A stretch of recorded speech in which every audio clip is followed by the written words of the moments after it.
Chapter 18. One of the most unexpected losses after betrayal is the loss of self-trust. It's not just that they lied, it's that you believed them. You trusted your heart with someone who didn't honor it, and now you're left questioning your ability to see clearly.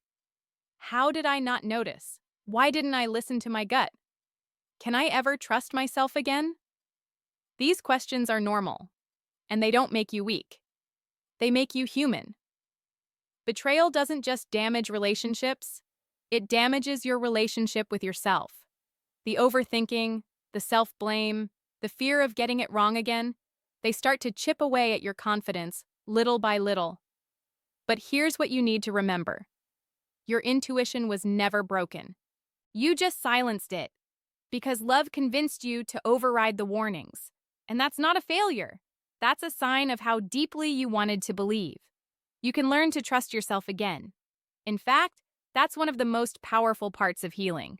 Because when you trust yourself, you stop ignoring red flags to avoid being alone. You stop doubting your instincts just to keep the peace. You start listening to your body, your voice, your knowing. You stop needing external validation to feel steady inside. So how do you rebuild self-trust?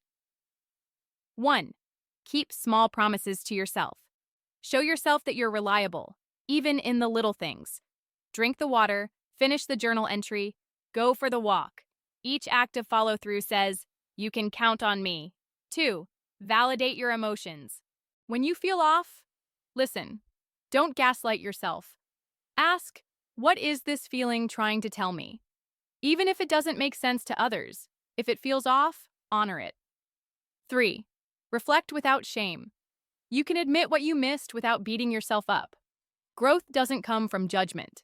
It comes from understanding. 4. Practice decision-making. From small choices to bigger ones, start practicing making decisions and sticking with them. Each time you do, you reinforce your voice. 5. Stop outsourcing your truth. You don't need 10 opinions. You need to sit with yourself. Pray, reflect. Trust that you know what's best for you. You've been through pain. You've seen what happens when you ignore yourself to protect a relationship. Now, it's time to become your own safe place again.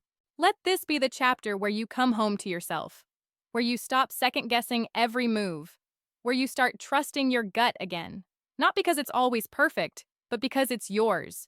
You've survived the lie. Now it's time to believe your own truth again. You are not broken. You are not foolish. You are learning. And every moment you choose to trust yourself, even just a little, you're rewriting the way you show up in the world. Not as someone who doubts, but as someone who knows.